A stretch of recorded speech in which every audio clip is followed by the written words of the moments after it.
Hello and welcome to this very special episode of Monkey Bread Theology. We are the podcast that likes to answer listeners' questions about theology. And I'm Tim, and sitting next to me, as always, Garth. Sorry, it's Joe Von Pius. There we go. So the man we usually put on the hot seat, but this is a special episode. That's right. Just like the last one, where we are So is it that special? Can I just cut in for a second? Well, how many specials can we have special when they're back to back?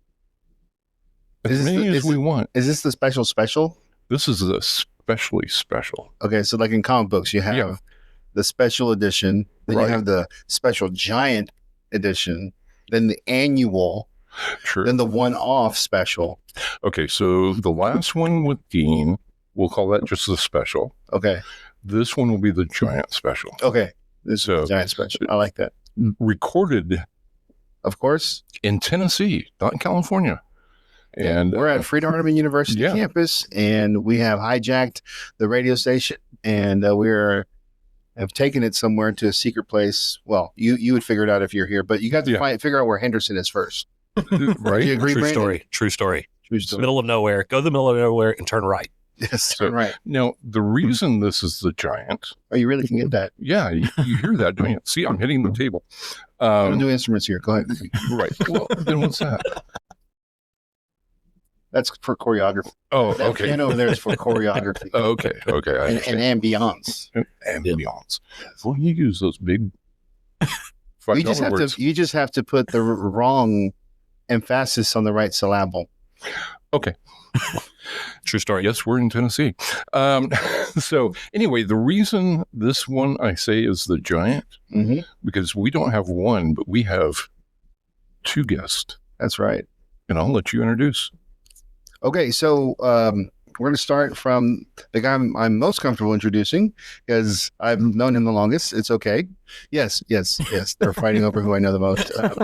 And right in front of me is Brandon Edwards, and we'll go back quite a bit. We were students here at Freed Hardeman together, and I'm really proud of how much he's grown over the years. He's same. Yeah, and we have teamed up on a lot of different projects, and now I get to have him in a booth. Chat and get him on the other side, because the last time we were in a recorded situation, it was in Ohio. And it was a 12 questions Columbus. At Ohio State University. I put you not only in front of a microphone, but in front of a camera. Yes. Where we live streamed it out and everything from the campus. So it's great to be with you all. Looking forward to this. Great to be here in Henderson, also not my hometown anymore. Right. And so this is one of those times where we meet up randomly every once in a while in these places and get opportunities to do stuff like this. So this should be fun. Now, Brandon, what do you do? So I wear a lot of different hats, but I am the campus minister at the Ohio State University. I have to say that or I get fired. Okay. You have to add the in there on that one. And then I'm also the college and young professionals minister at the Church of Christ on Fishing Road. And then I work in a lot of different capacities, whether it's videography and social media with Hidden Bridge Media, and then also as a professional storyteller for Fortune 50 companies, working on their presentations and how they tell stories. So lots of different aspects. Yeah. And I know you're in social media a lot. Quite a bit. I live there. Yeah. He lives there. I've got a house there. Okay. And a new friend I've made is Marco Arroyo. Yeah. You like that? Not a lot of people do that the right way. Arroyo. That's the reason I'm having him. Yeah, we've made friends over the Facebook, right? That's how the kids call it. Yeah. The Facebook. Is that like the Ohio City? Correct. It is. Yeah. It's like they were trying to take it. Yeah. And so tell us, I know you do a podcast, you do a lot of different things. Yeah. So tell us a little bit about what you do. I have a YouTube channel called In Between Sundays where I do probably, as my wife says, I do too much, like I do reaction content to cultural stuff, podcast conversations with people. Just this week, I got to record some stuff with Kyle Budd and Dan Winkler and Just name Rick Brumback. Just name drop. Just keep all my best friends. Yeah. They're invited to my birthday party. They won't be there. That's cool. And then I'm also in addition to the YouTube channel, I do like 2 videos a week. But I also am the preaching minister, pulpit minister at Seagerville Church of Christ in Dallas. And and I have 2 awesome kids and a great wife. And they like me. I also have a wife, and I have 3 kids, but I think they like me. Yeah. I'll check. I'll get back to you on that. I mentioned my family first, so I love them the most out of anyone in this room. That is sadly how this works. Yeah. I have. True story. She loves me. I love her. Yeah. I love her so much. Yeah. I'm also from California, so I feel at home Okay. Oh, when I nice. talk to you. So I am not. yeah. Brandon is not from California. He's from everywhere, but he's also from a distant land that is a beautiful place, Italia. Yeah. Which is why I know how to roll my R's and say Arroyo. For that very reason. Did you guys play soccer here when you went to school? I played soccer here. I was I knew the you first did. ever scholarship player here at Freed Hartman. You didn't. in 2001. Okay. That's not I did grow up playing soccer for like 7 years. right. And then after a lifetime in 4 or 5 years of gangs, I retired from soccer Yeah. to just be a full-time Christian. You know, some people have to be a soccer star athlete. Along with being a Christian, I had to shore up all my skills just to go to school here. It was not a hard thing to be the star athlete in 2001 here when it was a brand new program and the rest. It was, hey, can you run and kick a ball? Awesome. You're on the team. So Was it a brand new program? It was the first ever year was 2001 was with scholarships and the rest. That had just been brought in the spring before, in essence, as kind of the first iteration. And then it was the first year of recruiting players was the fall of 2000. Okay. Founding. Wow. Yeah. So did you go to the games? I did. I Okay. watched. So you weren't And, like and, I, water and I boy? envied. And I envied. Yeah. Yeah. I was working on envy because I could smell the grass. I remember I hadn't been to a soccer field for like, I think, almost 10 years. And then just smelling the grass, Mhm. Yeah. that smell Yep. Oh, yeah. that you just, you're like, Mm-hmm. you know, and, you know, so anyways, yeah, I played, 2 leagues. Often every year I play 2 leagues and then just stop. It's crazy. Mm.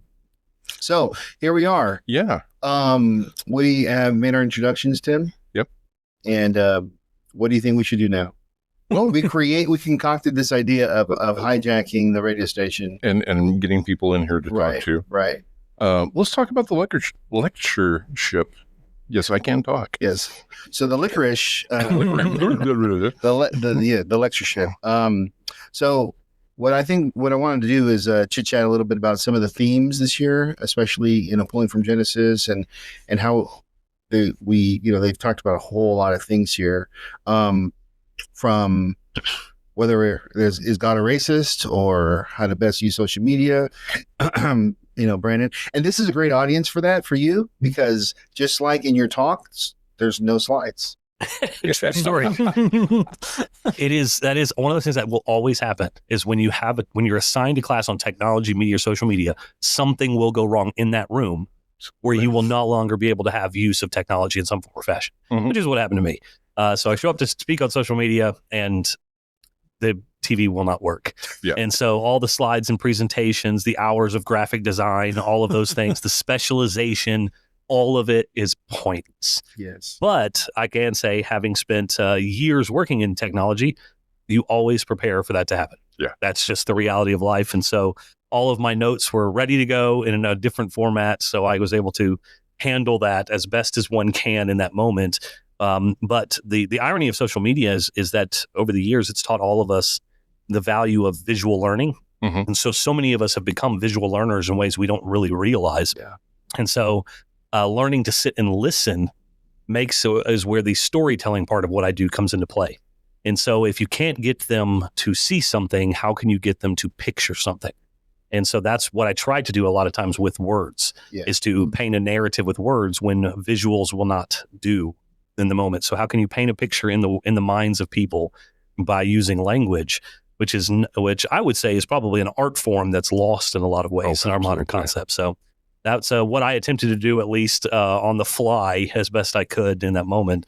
And I'm grateful that years of preparation, of failing so many other times, made it to where I wasn't thrown off as much as I would have been in previous years. Yeah, no, absolutely. Having had the opportunity to watch your presentation, I can see where the slides would have been helpful, but no, you nailed it. You did great. I was really amazed at the intro and the sort of outro speech that you had. It was very eloquent, very picturesque, very. I was like, man, if only there were the images to go with this. Yeah. Then I could really appreciate what he's saying. Yeah, no, and that's one of those things recently that I've been working more and more on. And you and I have talked about this before. It's the idea of having a specific voice when you use on social media. Mhm. A lot of people just write.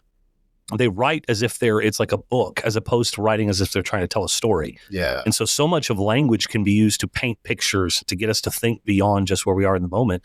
And so many people react to it, and they don't realize they react to it until they read it. And I always said, have you ever seen good writing? And somebody goes, oh, yeah, no. It's like, why was Harry Potter such a big thing suddenly for people reading for the first time in a long time? Right. It's because you felt like you were there. And that was why it was so dangerous for them to make the movies, because everybody already had mental imagery of what they were expecting from the situation. Same thing going back to C.S. Lewis and J.R. Tolkien and Lord of the Rings. And you look at those directors and people deciding, did they do a good job placing what was in my mind on the screen Yeah. versus what those words have already painted in my head? And it's one of the things I've said preachers have to get better at. Preachers in general, teachers, especially in Bible classes and the rest, learning the art form of education and teaching, utilizing language to change people's minds and to see and paint pictures for them in ways that they can't see otherwise. Yeah, I think I was telling him yesterday, you were there when I did my podcast with Dan Winkler. He's my favorite preacher, definitely. And one thing I love is when he's like describing a Bible story, I really feel like I'm there. I really feel like I'm watching Jesus and Mary. And like I mentioned, the Didn't Mary Have Cheaper Perfume sermon that he preached years ago. And he made me feel like I was there, and his ability to describe the story. I tend to just be like, oh, yes, Noah and his family were on the ark for a while, but the way the word pictures, I guess that's the term, the word pictures that he does are incredible. The storytelling ability really makes you feel like you're there. And in this, I don't know, maybe subconscious way, it kind of helps you relate to it a little bit easier. You really feel like you're in there. It's funny to me with Dan, as I was sitting in there, Dan, I remember a specific moment where I watched him get choked up just talking about Jesus. Yeah. And when I saw that, I remember thinking to myself, it feels like he actually misses him right now. Yeah. And to be able to even convey that, it's not something you can do unless it's authentic. Yeah. And so people who paint a picture, even through the emotional aspect of talking, he talks about Jesus in a way as if it's a personal relationship beyond just the way that we use that terminology. Well, he's my friend. I literally could see him going, I can't wait to see him again. I can't wait to spend time with him and the rest. And there's a difference in the way we communicate in these areas. I'm not an emotional person, but I had to look away from him a couple times. I thought it's too much love and sincerity coming at me when I look into his eyes and he tells me this stuff. I say, like, I want to love Jesus more, but like when he says I want to love Jesus more, you feel the realness of it. And it's hard to put my finger on exactly what that is, but it's amazing. It's real sincerity. Yeah. That's one thing I love about him and his father is just this, they express it differently, because Wendell was different demeanor. Yeah, different generation. Different in a lot generation, of ways, for sure. But the same friendliness. Yeah. But with Dan, he wears it on his shoulder, like on the sleeve, and that kind of you see that authentic sensibility of my Redeemer, my Lord, my friend, my brother. And, that could be a book, right? Yeah. Yeah. You're giving Dan new ideas. Yeah. Hey, Dan, are you listening? That's 5 cents. Brandon already said he's going to give me a coffee, but It's true. Yeah. So let me ask you a question. This is your first time here at Fred Hardman, right? In lectureship? Yeah. I came here because a preacher's workshop that I go to changed their date this year. Okay. And made it earlier, like 3 months earlier, and I didn't know, and I couldn't plan in time. And then I'd always wanted to go to Fred Hardman, the lectureship here anyway. And so I just decided to a couple months ago, and I'm so glad I might not go back to that other. I'm not going to say the name of it, but I'm just because I'm probably never going to go back to it, so I can come here. It's been amazing, and just amazing speakers, amazing lessons. I've loved it so much. I'm I don't know Freed Hardman. I don't know anybody here at all. I just know you guys. Hey, look pretty at you. much. You just landed right into I know. Yeah, I Forrest Gump my way into this podcast, I think. Just right place, Even right time. even be able to just get Kyle Butt and and Dan Winkler and the rest come on your podcast randomly. I was going, wow, boy, that's the deep end of the pool real quick. I know, right? I have you like visiting Kyle Butt. I'm like, all right. Yeah, and then Rick and I, he wants to do more podcasts together. So I really just Forrest Gump my way into this. It's cool. Yeah, you can always find Kyle Butt every Monday of Lectureship, along with myself and John Farber at Bell's Burgers at lunch on Monday. That's one of our traditions along the way. So if you ever need to catch him, that's the time to catch him at Is that Lectureship. where we went? That is exactly where we went with So- the fluffy burger. Yeah, And Delicious. voted the best hamburger in Tennessee yeah, for it like was. 8 years. It was like, yeah, it was a What? while. It was a long time. It was like 8 years in a row in a while. Yeah, I had it yesterday too. It was delicious. It's Wow. a really good Yeah. burger. Like, It's hands down. Crumbly beef. Yes. Yeah, it was good. we call it fluffy. It's fluffy beef Okay. because it feels light, but it's also filling, Yeah. Yeah. which is fantastic. Free shout out to Yeah, Bell's Oh, Burgers, that's right. Salzburger and That's right. Henderson, the Tennessee. Henderson staple. Yeah. They sponsor In Between Sundays. So Oh, I okay. have to say that contractually. Yeah. Oh, okay. Yeah, This episode is brought to you by Bell's Burgers. right. No, but I've been loving the lectureship, and I'm so glad. I didn't really know if I would or not, but I'm so glad I got to meet a bunch of new people, Yeah. like you guys. Yeah, absolutely. And I've got some more people that you need to meet. Sure. Tim has people now. He's completely cutting me out of his loop. Wow. I Okay. bring him one time And then he's done. and he's, Yeah. go on. I'm moving on. It will no longer be monkey bread. It'll be Timothy bread. Timothy Bread. Yeah, that works. No, actually, I'm thinking he needs to meet Ministry League. Oh, yeah. Oh, yeah. Paul Sperlin, all those guys. Mhm, Yeah. Caleb. Caleb Oh. Sampson. Yeah, I have they're that both here. app. The people are here. Oh, yeah. Oh, yeah. Whoa, that's like meeting Tom from MySpace. That's cool. Wow. That's really That's cool. a deep cut right there. I just love the fact that you went past Facebook, past everything else. Yeah. You went back to Tom from My, MySpace. my mind immediately went to God, which word Turn to the side. turned to the side. It's like your first friend. That Yeah, was my first social absolutely. media Not only that, but I went back to when you would go to websites and music would start playing because you would actually you could set up your own song Yeah. as the Yep, intro that's when right. people arrived on your friend. MySpace page. too. Yep. I need to go back and check and see if my Zanga page is still up now. Oh, there you go. Yeah, that's a flashback, right? Yeah. So speaking of which, so what would you say is your first, Brandon? What would be you say is your first launch into social media or the internet kind of?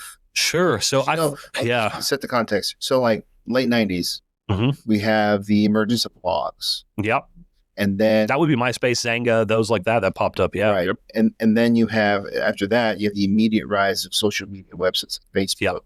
So what would you say is where you kind of launched? So I first started was on Zanga when it was my senior year in college, so 2004, 2005. And I started doing that because I knew I was moving to China.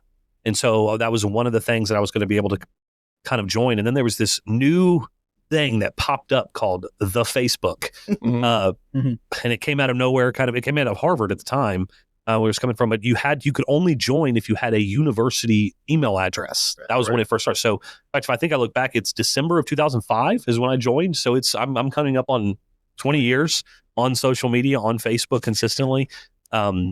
I think I have 13,000 posts through the years on Facebook right now. And so it was my first endeavor, but it soon got banned because once I was in China, they started blocking access. So I had to use VPNs to get around it from Taiwan and some other places to be able to access it. And it really was to connect to friends back from Freed and the ones that I just left school with, my way of connecting with them and family. Outside of just posting random blogs of here's my time in China. Now, I couldn't actually say most of what I was doing, Mhm. but because Facebook was blocked in China and I was using VPNs, I could post to Facebook things I was doing in China that I couldn't post to Zanga and MySpace and some of the other things. So that was my first step into was that. And that's the one I've been on the longest. It's been Facebook. It's been 20 years. And I tended to do any type of the new trends that would come in from Instagram to Twitter to X now and all the rest. I've joined in on all of them. There's only one that I find little to no value in whatsoever, which is Snapchat, mainly because its origins are less than noble. And I know far too many men who have fallen down terrible rabbit holes because of things like Snapchat and the rest. It seems to be not only highly addictive, but highly problematic as to its very intent of disappearing, as if anything ever disappears off social media. Right. It never really does. And so I've stayed away from that one, never been around it, but all the other ones, at some point in time, I've tried it out, tested it out to see what it would be like, how it could be used for the church, how it could be used to reach new generations along the way. The main ones now would be Facebook, which is still the largest, probably 3.07 billion people, monthly users of Facebook. And then followed Instagram, X, and then there's, if you want to be professional, LinkedIn. Right. Got to cut a few of those. LinkedIn's not really social media nearly as much as just corporate connections and professionalism, especially in the academic world and things of that nature.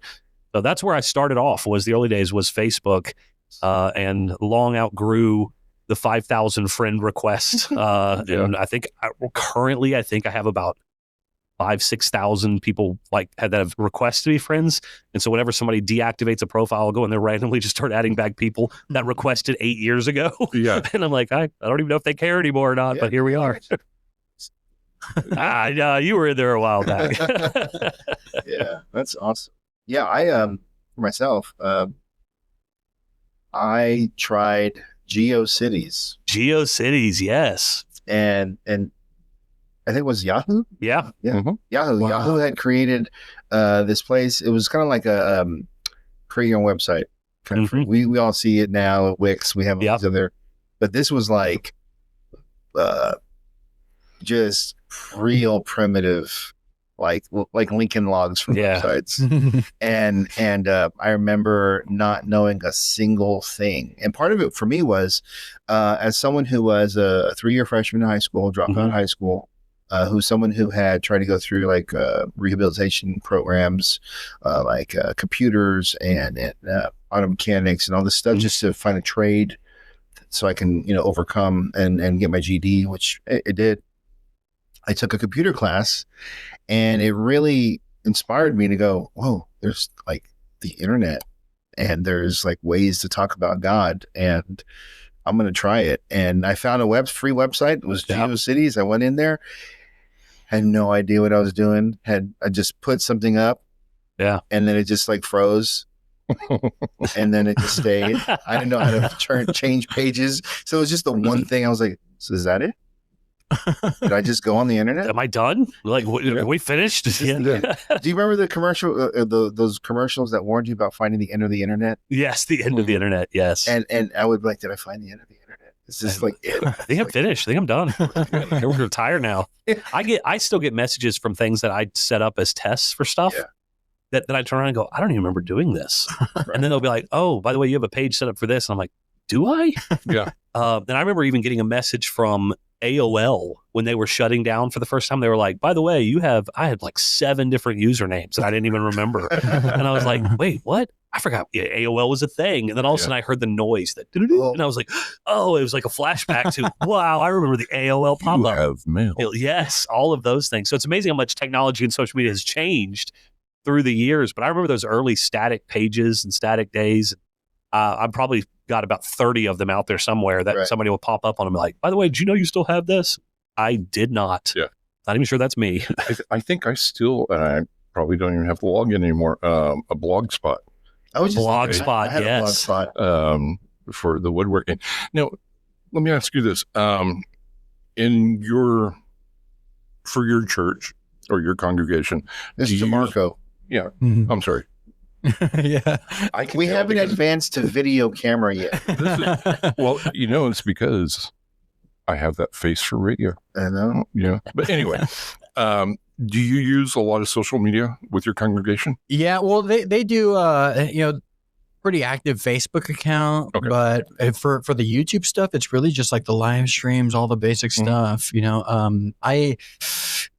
I'm a little bit younger than you guys, slightly younger. I'm getting old though, about to be 30. So you don't have. No, I don't have the gray yet. I do this stuff personally, you know, for my channel and stuff like that. But church, pretty active Facebook account, and it kind of fits our target audience. You know, a lot of the people in our church, there's not really like Instagram, a lot of Instagram users and stuff like that. And I think like even the kids, you know, kids don't use Facebook anymore. Not Very as much. strange. Yeah. It's not cool anymore to use Facebook. Oh, it's so not cool. My kids keep telling me, Dad, I don't respond to Messenger. Yeah. I'm like, they don't. The Facebook demographics, you quoted the age group. The main demographic for Facebook would be probably 29 to 45. Now, there is quite a few that are 50 and older that are on Facebook and the rest, but 25 to 49 would be kind of the key demographic. 18 to 34 would be where you have Instagram, X, Snapchat's 13 to 17 is the main demographic, which is why I find it such problematic, because you go on as a 40-year-old, 42-year-old on Snapchat and half the people are 13, 14. I'm going, why am I here? I should not be here in any way, shape, or form. I missed the boat on Snapchat and stuff like that. I'm of the Facebook. I'm like the last helicopter out of Vietnam, like with Facebook. It's just that's it. I never really got super into Snapchat. Facebook is like huge around the world in ways that other social medias are not. X is the fastest growing globally as it is in its current iteration and the rest. But Facebook in and of itself still has I want to say it was like Argentina is like 97% of Argentinians are on Facebook. I mean, that's a massive amount. So if you're reaching a global audience, 3.07 billion people are active monthly users on Facebook. So it's one of those things like, well, you don't walk away from it, even though younger generations might be going towards certain other platforms. You want reach of where people are. That's still the mothership of social media. Right. Now, what about the use of social media in either in your congregations or as Christians? I mean, there is definitely a positive, but there's some drawbacks too. Sure. What are your thoughts about, using social media in the church? Well, I mean, let me start off the conversation real quick. I started off on the MySpace, right? And when I was a young Christian here on campus at Freed, there was this huge controversy over should Christians even be on social media. Yeah, I remember that. It was huge. Really? Oh yeah, huge. Wow. Well, it was part of a larger reaction to what is social media, and a lot of it had to do with particularly what MySpace did was allow you to paint your walls and add your interests and all sorts of things. And it was for the first time generationally, it was a generational shift from, let's say, the phone generation, the mall generation, to the social media generation, which now we're not going out of the house. We're now staying in. But what was also happening was whatever your internal interests are that you weren't communicating to your parents, all of a sudden, boom, on the screen. And parents are going, I had no idea my kid liked this music. I had no idea that. But instead of going, this is a tool to understand our kids, it became a tool to protect our kids from the dangers of social media. And it was this really weird switch and bait over, here is, for the first time, your mind is out. Yeah. Your thoughts, your interests are out in very clear ways. And a lot of parents saw that as suddenly if they saw something that they did not resonate with them as my child's not like that, that their first inclination was they've obviously been influenced by social media. Right. And there's an aspect of that where we now know that's absolutely true. But the key component, I like to put it this way when I'm teaching on this in some form or fashion, it's one of the things about the internet is that it gave us access to everything. Yes. The downside is it gave everything access to us. And so that's where the pushback was suddenly a Google search could get you anything. Where, and not to be crass anyway, but where you once used to go and the pornography was hidden under the bed, now it was readily available to anybody who should even stumble upon it or search for it in some way. You're one click away From just about everything. And so in the early years, that was the key thing. It wasn't just social media. It was the internet in and of itself was this Pandora's box that had been opened. And now what do we do with it? The problem is it really wasn't anything different. It just opened up the outside world to the inner workings of everybody's bubbles. And that's where there was this resistance, this pushback to, oh no, what do we do? How do we protect our kids? How do we keep them safe? And the original part was just, no, Right. Just not going to happen. It's not going And to. then all of a sudden, schools started requiring it for activities and for different things. I mean, a lot of schools were using social media for projects Very and early. signups very early on, and even that was a pushback. So to your shock, it was. Now it's a foregone conclusion. I'm going. I Yeah. remember those days. Yep. Kids having their own emails, Yeah. their own email addresses was anathema in 2000, 2001. I remember when I first got an email address feeling like, oh man, Yeah. might as well be a passport, you know? It felt like the real deal. But but see, when I got an email, I actually had to call an office to get my password. That's crazy. There was Call Wow. to the forgot office. password. Yeah. And it was my original email was in Yahoo. And I had to call the Yahoo help desk Wow. in San Francisco. And then he forgot it was actually just 1, 2, 3, 4. Right. 1, 2, 3, 4 password. So That is still the number one password used in the United States. 1, 2, 3, 4 password. Yeah. so Marco, in the kind of things that you do in your podcast and different reaction, what are you seeing as maybe a big picture of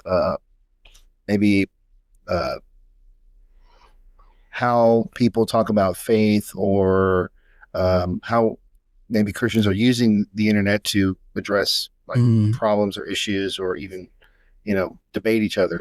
Yeah, it's a little it's been said a lot now, so it's definitely not original to me, but like it is the true town square, especially like YouTube is. If you're interested in like just theological conversations and debates, and I'm super into that stuff, I probably watch that as both learning and entertainment more than anything else. It's really interesting and entertaining to me, like when debates happen and stuff like that in the religious world. It really is the town square, though. It's kind of crazy to me that it does kind of have. I don't know what it's been like on your side, but like when I tell people like I do YouTube videos, they're like they look at me like I'm trying to be Mr. Beast or something. just trying to preach the gospel to people online in a way that's not as formal as my sermons and stuff like that. But it really is.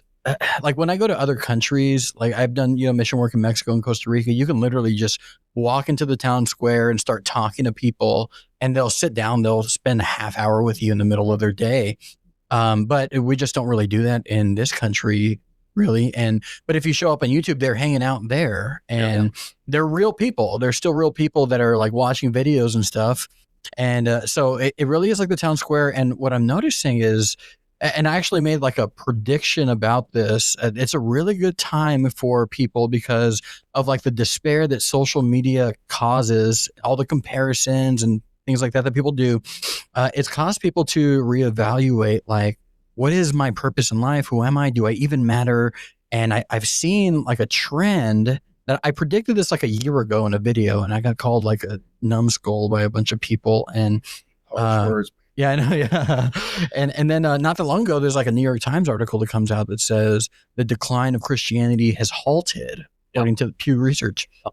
And I was so happy to hear that, because I'm seeing people like gravitate towards Christianity, towards like even like not the cool trendy churches, but like the more serious ones, like Orthodox kinds of churches. Yes, because like there's this idea that like life is so materialistic and everything's so superficial. All the friendships are, I want something that's real and not the fake real at like a relevant church or something like that, you know? So it's like a great time to be out there in the town square saying you can have a real relationship with Jesus. Your life really does matter. And thankfully, Jesus can redeem you from the things about yourself that you hate and the things that you have yet to hate. Yeah. It's a really good time for it. So what caused you to put that first video?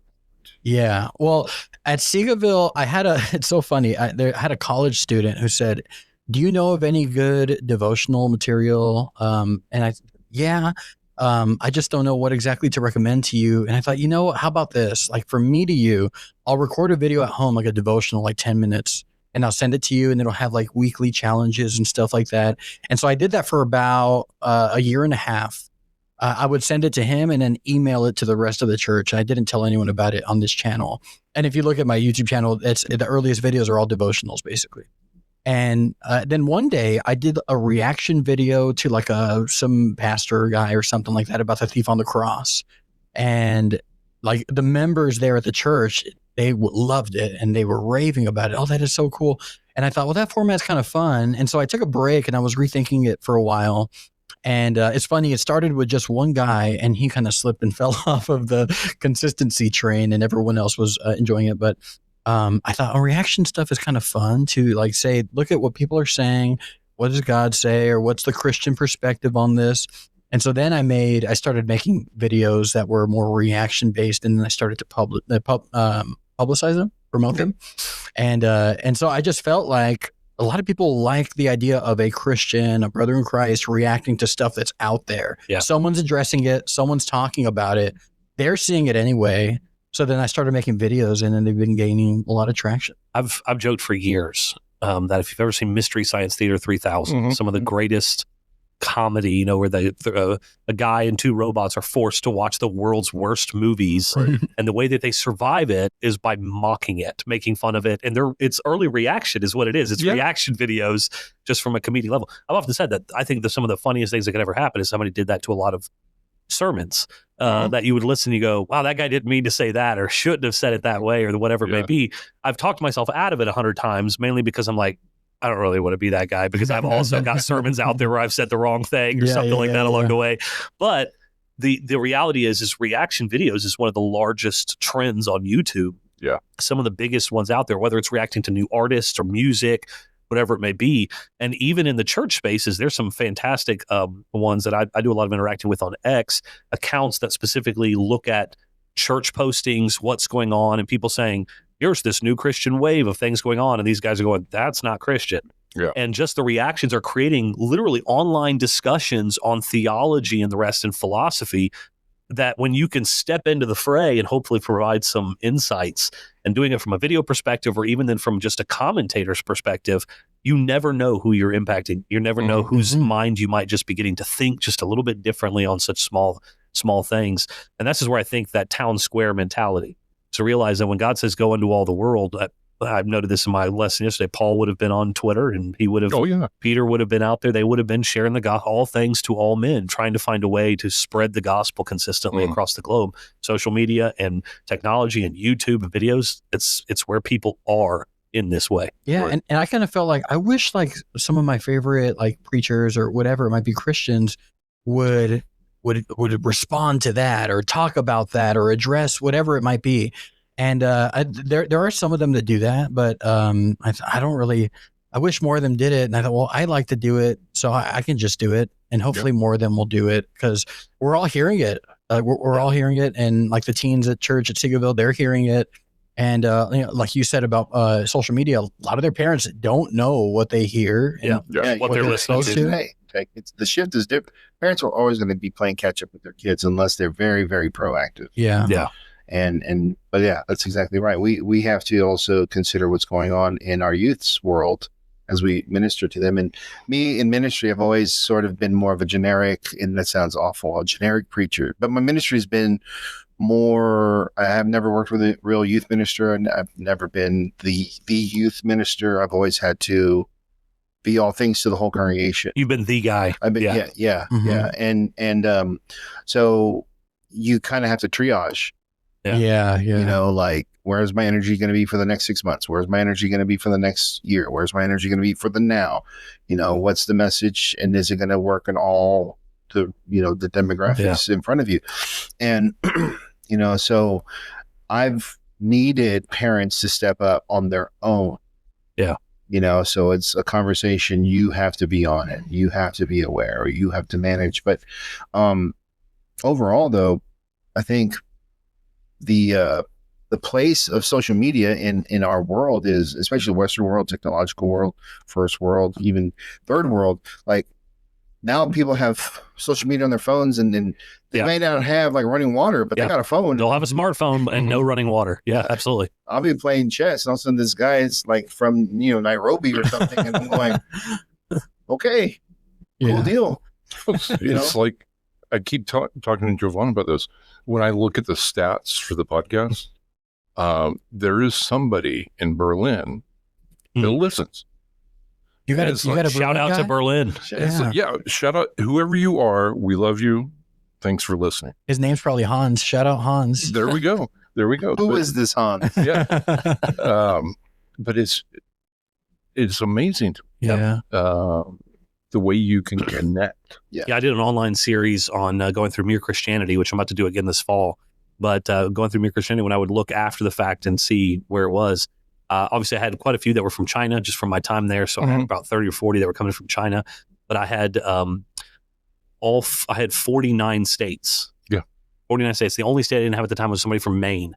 And so I made a shout out. I said, anybody from Maine that just wants to listen in, this would be great to have all 50. And I did have somebody called a friend of theirs from Maine to tune in one of the nights. So it worked out great. But it was like 55 countries. And this was just Facebook Live. Yeah. This was not one, it was not one of those things where I was on YouTube even. This was just the people who already have Facebook accounts. And it was astounding to see where all people will tune in from out of nowhere that I didn't have any connections with automatically that suddenly were tuning in to watch online. Another important thing about social media, and when you find that YouTube channel, that podcast, if you want to see that continue and grow, the best thing you can do, and Brandon, you can probably talk to this, what's the best way? Let's say we go over to Marco's YouTube and we want to see him succeed. What can we do? So I'd say it's on twofolds. Marco does this really well in that he's consistent. So the key thing is if you've got a channel, you have to post consistently. That's one of the key components to it. You say you're going to do something, you got to do it. In fact, I killed one of my channels on Facebook outside of my control recently. I was going through one of C.S. Lewis's works, and I had to stop abruptly, and I was not allowed legally to say why. I could say now because I was on a federal criminal jury for 4.5 weeks. And so I was not allowed to be anywhere except for where I had to be. But and when I dropped off, when I had to stop at that moment, the numbers dropped off dramatically when I went to pick it back up. Right. Consistency is key. On the other side, if you want to support channels and the rest, one of the key components, especially on YouTube, is tune in. When you see a new episode, jump in and the rest, comment. Even if it's just, hey, really enjoyed this, whatever it may be. And then, it's the old kind of concept of share. But beyond just sharing literally just on Facebook or whatever it is, because a lot of people don't have a large following on social media. They use it just for connections, friends, and family, or to have access to these types of things. So they may not be their first thing, but it's to actually talk to people in person about it. Hey, I was listening to this podcast the other day. I definitely recommend it. You should see it. Let me send that to your phone real quick till you send that over. And so the best thing you could do as an individual is to physically share with others what you hear, what's going on, what made you think. And especially if it came from a show, a podcast, wherever it is, the word of mouth is where so much of my kind of content has grown through the years, where I'll have somebody will go, I love this. In fact, I shared this with our church and now we're using it for this reason. We're using it for this curriculum, whatever it may be. And those are the ones where I see the most growth. It's the individuals one-on-one who went out of their way to share it with another person. So social media has its positives from that standpoint, but it's even better when an individual goes out of their way to share it with somebody else. Yeah, absolutely. And, lights are dimming. Wasn't me. It was the proverbial church light service is about to be over. They dim the lights. It's like stop talking, Jovan. It's also Henderson, Tennessee, because it could be a tornado warning for all we know. And I've been telling Jovan this all day. I watched Twisters last night. And so probably not a smart move. Yeah, especially being here. But we did an episode early on about brick and mortar church versus online. And I think you brought up some really good points on that one. Is the fact that and this is kind of a downside to social media, but it's you don't have that connection. That you do when you're sitting in a pew listening. Right, and so this goes back to there's a difference between the town hall experience of social media and the community building. It's possible to build some kind of community online, and I don't want to diminish that. But we're talking about the kind of community that the church is supposed to be. Yeah. This multi-generational, faith-based experience where we're seeing, Sister Sue, been there doing it for 50 years, and our kids can see that, or our kids have friends, and a lot of that you can't really capture that entirely. I'm just old enough to where when I first got social media when I was a kid, and I was, a teenager still, it was to help me get together with my friends in person. It was like a communication means to be with them later on. But then it became at some point instead of getting together with people in person. And I don't know when that change happened or which social network caused that, if there was one tipping point. But I remember when I used it, it wasn't like I want to spend all day on Facebook. It was, I want to see when my friends are going to get together, and then I'll meet up with them later. And that's the real stuff. But then it became this replacement at some point, and I don't know when that happened. And it seems like a monumental task to get that mindset out of people's minds, like in the church. Right. I mean, even right now, like whether it's us right now or our youth, we are all having multiple conversations right now as we're having this conversation. Yeah. And because all of us are going, Who just dinged my phone? Right. And that's the kind, we're living in a multi-spherical world, but there's something about being together. That my whole point with the church issue is whatever our leverage is that we can leverage in social media, whether be together, talk to each other, share ideas, if we could do that through social media, or take some of our I don't know how best to say this, but sort of the idea part of our friendships that kind of bind us together, we can kind of keep that going over our phones or social media. But the part that's going to keep us together as a church is going to be being together. Mm-hmm. And a lot of churches that are struggling to be together will ultimately not be together in the long run. Yeah. I mean, one of the things about campus ministry in and of itself often said is that for people to grow in culture and community together, they have to spend time together. That's just a reality of life. Mm-hmm. And so while I do a lot in social media, our weekly things is every Monday night we have a dinner together at the church building with the college students, and we come together, and one of our members provides the meal in some form or fashion. They get to spend time with the college students. The rest, Tuesday nights, we have a devotional on campus. That devotional is at our office, and it's where they can invite fellow students and the rest from campus. But then we also have a meal together. Mm-hmm. There's a meal there that we provide. Typically for us across the street is Cane's. So we get Cane's chicken and the rest, and we have that wonderful time. Wednesday night, we have our Bible class. And then I joke to people, I never recruit people for Sunday mornings or Wednesday nights. The expectation is you're a Christian, you're there. Mm-hmm. That's the expectation. So I don't actively recruit, hey, got to be here Sunday. Invite your friends to Sunday. In fact, I don't tell them that. I don't tell them invite your friends to church, because it's going to be a weird situation if they have no ties to church to come for the first time to a church and not know what's actually going on 90% of the time, because most Americans, broadly speaking, are more biblically illiterate than they ever have been. Oh, yeah. And so because of that, I always tell people, I don't have any of my people invite people to church. Monday nights, Tuesday nights, and then Thursday night, we do our online study. And so that online study has the ability then to connect to the next group of people that I want to invite on Monday night and on Tuesday night. And then I always tell, they'll come up to me after on Wednesday night and be like, hey, we're going to go out and get ice cream. I said, awesome. Love it. Go and get ice cream together. Go spend time together. Yeah. Because that culture is created by consistency of presence together. And I knew that there was a cultural shift when I got Buckeyes for Christ, when I saw them starting to joke and make fun of each other.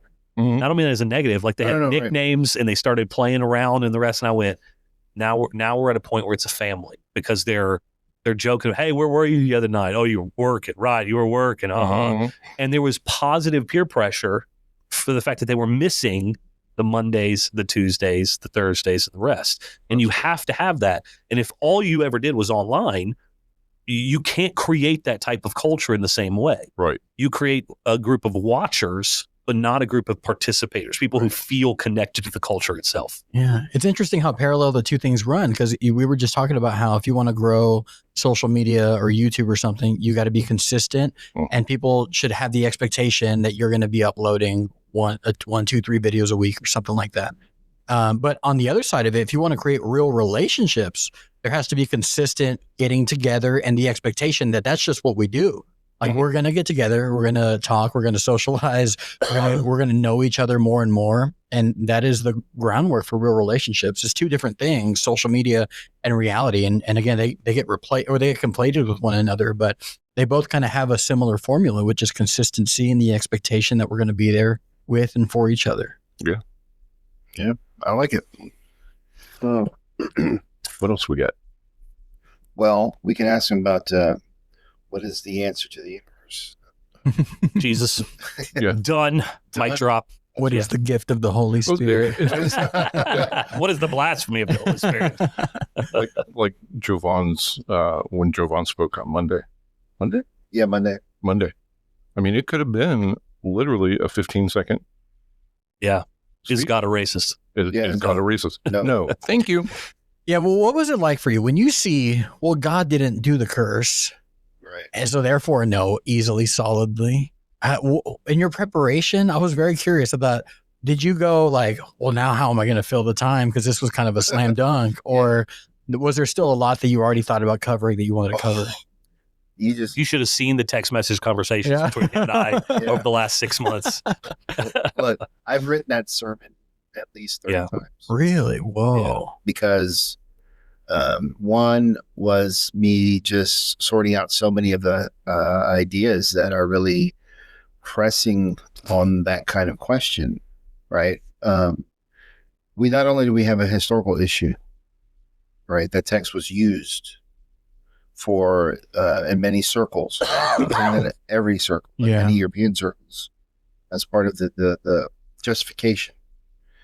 But it doesn't mean that they were the only voice. As much as history would like to tell us, it was just the only voice on Genesis 9. It wasn't. William Wilberforce, lots of those. Right, right. Yeah. So I thought about maybe I could do a historical route, kind of work through that history, but it really doesn't answer the question, is God a racist? Yeah. And so, and the more I read and being a part of also like right now, Brandon and I are both part of the Colson Center, Colson Fellowship. Colson Fellowship program, and dealing with a lot of worldview issues. So I'm like primed for talking about worldview issues. And I'm like, this really is a worldview issue. What does this tell us about our God? Right. And so I began to just sort of completely just, here I am with like if you can imagine a stack full of books in my hands, and one more book is just going to make all of them fall on the ground. Right. Yeah. And so it took me, I'm going to be just straight up honest. It took me up to like last week to decide what my outline was going to look like. Wow. And when I finally committed, because I had, like I said, I had 25, 30 outlines. And a lot of it was like writing out about CRT. A lot of it was like messing with DEI. A lot of it was like, those are symptoms. Yep. DEI. Of a worldview. Yeah. DEI. And even when I was a kid, affirmative action. Those sorts of things where we talk about tokenism, we laugh about it, like I'm always the token brown guy among my white friends or whatever it is, right? Yeah. And the thing is, ultimately, I was just like, clearly working through the text is going to be my primary. I can't do the topic justification without, let's read the text, study the text. So I went through a lot of exegesis, a lot of how do we read Genesis 1 through 11, and some of that I had already been prepped for, but ultimately it was just, what is this text saying? And if in fact we've misread it. And ultimately my job, because I knew other people were going to be speaking on it, I was like, my job is just to tell my understanding of it. I can't exegete it. So here had this notes and stuff, all this exegetical work I did. Yeah. And I'm just like, sorry, 30 hours of my life. Yeah. That's going to be on the cutting room floor.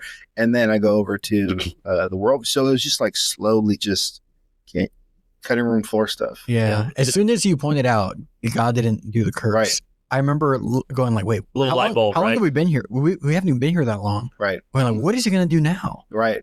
You And so my point was to illustrate that, okay, now we figure that out. Let's put that to the side. yeah. And let's talk about how people in their worldviews are approaching God as a racist and why this is a contemporary issue. So because it is a contemporary issue, what are our contemporaries saying? There's some in the biblical exegetical community particularly very liberal ones. Critical theorists. Critical theorists, critical scholars, who come to the Bible as it not being from the Word of God, who will assume multi layers of writing, especially for Genesis. You got the JEP, LMNOP. Like you have all those guys, Wellhausen and all these other people that sometimes even our more conservative brethren will also pull from that way of looking at Genesis, how it came to be written. But at the end of the day, all that is just theory. All that is super speculation. And we have to deal with the tensions that are there, not what we think the tensions are there. I don't care if there was an original, quote unquote, original folk story of Noah and Ham, and then someone had another story of Noah and Canaan. I don't care about that because that's not what's in front of us. And we have no reason to believe it was there. So I thought, let's just focus. The text, Noah is the one who curses. Yeah, and I thought the worldview aspect that you went on, it was obviously spot on. And a lot of time I was sitting there going, oh, I know where he's going with this because of this. Because even the question itself, right? Like I even understood why the lecture committee asked it, because it is one that is culturally relevant that people ask. But as you and I both know through some of our studies that the very question itself is a worldview. Yes. It is a modern concept worldview to even ask such a question, because from a biblical perspective, you're not going to go to the Bible and see how it describes God and come away with anything besides absolutely not. But that is God a racist? Well, why would we even ascribe that? Well, we're ascribing it because of the actions of others who've interpreted those things. Then we're ascribing that to God, which is what critical theorists do, what critical scholars do, and the rest, because they don't see the inspiration of it. They don't see what I would call biblical worldview. And that's why I stay away from the Christian worldview, because the Christian worldview can be a lot of people's interpretations of things. But the biblical worldview, as you keep saying, what does the text in front of us actually say? It doesn't even allow really for such a question. Right. Because it's not the inherent thought process of what's actually going on in that moment. Right. And it can't be because, after all, Genesis 1, right? We all share his image and likeness. Genesis 2, that likeness is born out in the first couple. And Eve is the mother of all the living. I didn't get into that, but, once you go to the source of the well, you can't rob dignity of another person. And that's intention because we all represent God to the extent that we bear his image and likeness. And that's a fundamental characteristic of a human being. I mean, I didn't even get to the philosophical assumptions about that. Human beings are not special because we say they are. Yeah. I do not give value to others intrinsically. I cannot. There is value already there. You are inherently valuable and you have inherent dignity. And this gets into where we are right now as a society. We have embraced that everything is a construct.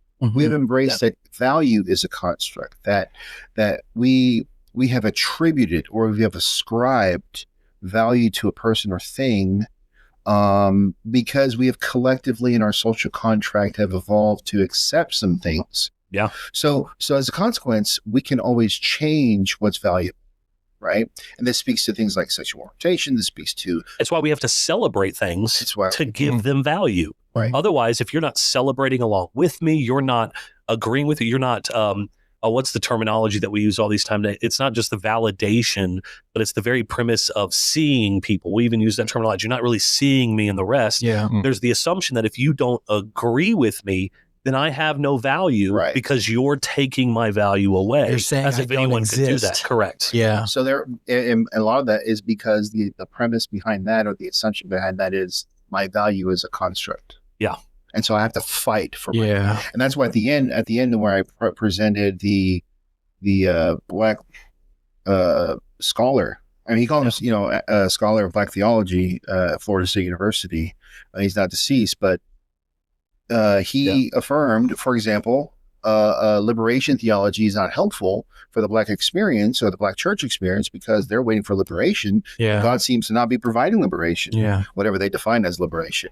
And that liberation theology, by the way, is based on Spanish or his Central American or Latin American liberation theology, going through all the different stuff in our heritage and all that. But the thing is, if God isn't doing that, if God isn't helping, he now pushed the argument back to what we might call the Euthyphro dilemma.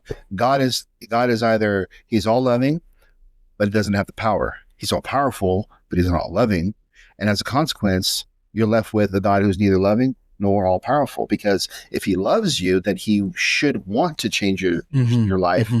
If he's all powerful, then he should be able to do it. So the fact that he doesn't do it calls into question his omnibenevolence, therefore calls into question his power. But the gentleman didn't want to deny God exists. He just pushed God in a place where God doesn't do anything. Mm. And so we have to do it ourselves. Yeah. And we make terrible gods. Oh, Just horrific yeah. gods. Because y'all don't realize how important I am as a god. Right. And so you won't do what I want you to do. And then you wonder why there's so much conflict in the world, because nobody's thinking about it, but everybody's playing God in their own lives. Mm-hmm. And then demanding that the rest of the world agree with them on everything. And then you wonder why there's more and more conflict consistently. And instead, if we let God be God and we let the scriptures be the scriptures, it's not that all conflict goes away. It's that there's a judge who is righteous. Mm-hmm. Yeah. And to your point, I had a couple people come up to me like, I never noticed that it was Noah who cursed. Yeah. Canaan, not God. Yeah. Like, it's me, but he was like, it's just in the text. And it kind of that's a big it reveals how heavily influenced we are by these worldviews, Mm-hmm. to where someone says, is God racist? Genesis 9:27. Your brain instantly goes, God cursed. Yep. Like instantly, just based off of the influence of the worldview, you now have like not even read the passage, but you told yourself that's what it says. Yeah. And that worldview is influenced by both scholars who mean well and scholars who do not. Mm-hmm. There are a lot of scholars who have ideologies that they go to scripture to find validation for it. And there are as many who have made their entire careers off of basically the concept of race discussions around theology and the rest, where they can't, like, no, you've got to dismiss the fact that Noah was the one. It says curse, and God's obviously going to be the one that does it because this is how it happened. And then look what happened, and suddenly it's about the 1619 and all these other things that start flowing into it. There are well-intentioned scholars, and there are non-well-intentioned scholars, and people out there who are actively just trying to portray their own ideologies or worldview, because that is another word. Worldview is what I call the kinder word for an ideological concept, an ideological construct. And the irony of that is ideologies and worldviews are actually social constructs. Exactly. Those are actually created by cultural themselves who are trying to push a specific ideology over all things. Yeah. Now, Go ahead. Yeah.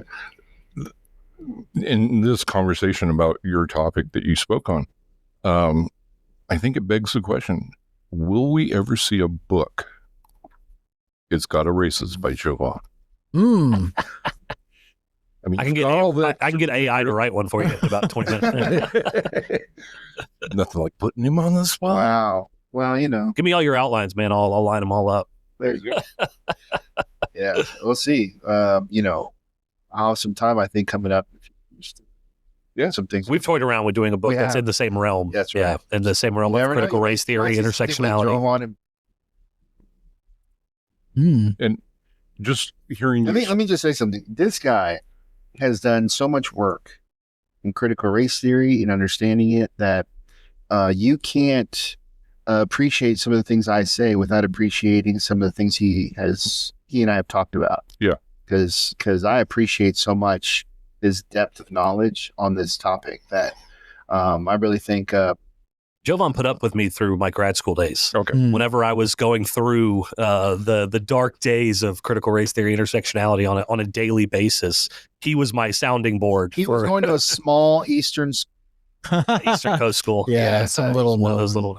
Yeah. Carl Harvey. I could see that though. Brandon Edward, Jovan Paez, forward by Ibram X. Kendi, maybe. Okay. And I don't see that one happening from his That'd be great. perspective. That would probably not happen. He would not be, I think, in agreement with where we're at. What you were saying about your use of words, Mhm. you just listening to you yesterday,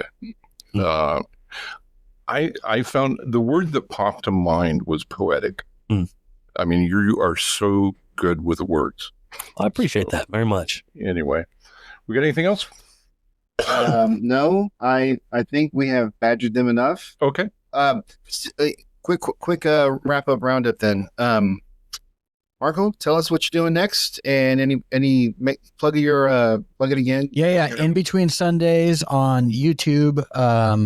I gonna be doing more videos on there, uploading some of the great podcasts. I talked to Kyle Budd about the existence of God, design argument, animal suffering, which is like the common, one of the bigger rising arguments that atheists are making.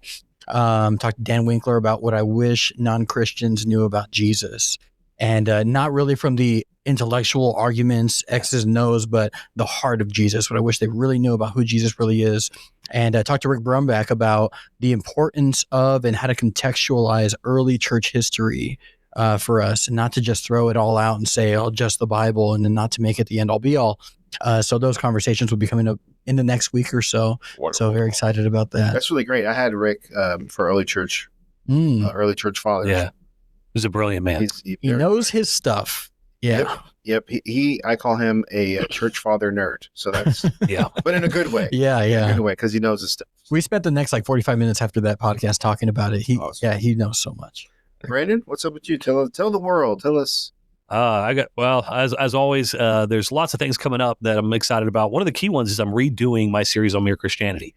And so I'm actually breaking it down chapter by chapter, so one at a time.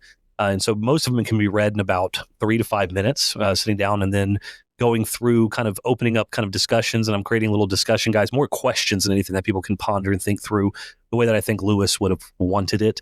And I start off with one of my probably favorite quotes of his, where he kind of says, as far as I know, and this was my entire intent, and I would please appreciate it if nobody would add anything fanciful to my silence on all other things.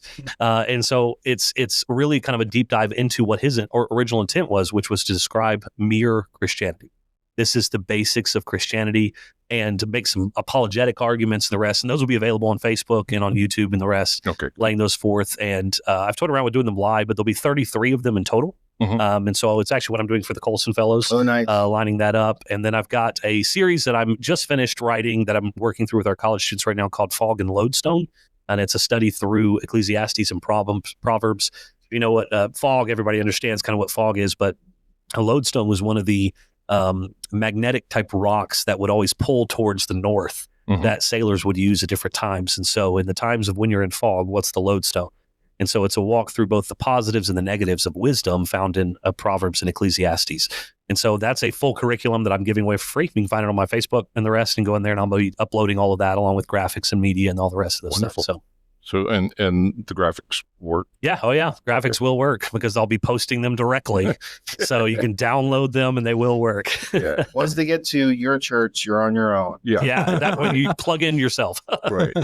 So we don't have a tech support number for Brandon. Brandon, I have a text. Well, yeah, you do. Anyway. And Jovan? Yeah, we leave in just in a day. Yeah, unfortunately. Yeah. So, all right, Tim. Let's sign off. Yeah. So, thank you both very much for being here and hanging out with us. It has been a blast. This whole week for me has been just amazing. So, again, we're Monkey Bread Theology, the podcast that typically will respond to listeners' questions about theology. I'm Tim, and with me, obviously, Jovan. And we thank you very much for listening and supporting us. Yeah, continue supporting us by liking our page, subscribing to our YouTube channel, subscribing to our podcast channels, wherever you listen to your podcasts. Make sure you jump onto the Ministry League, download the app. You'll find us on there, and we're excited to be a part of the growing and ongoing work of all the different podcasts they have there. So, follow us, keep us in the conversation. Yep. Bring us into the conversation, ask us a question. We'll be definitely trying to help out with resources and knowledge. And we even have a special spot if you want to use. You can either direct message us, or if you go to our website, there's actually a page there where you can submit a question, and it gets to us from there. So anyway, thank you very much, everybody, and we'll talk to you soon.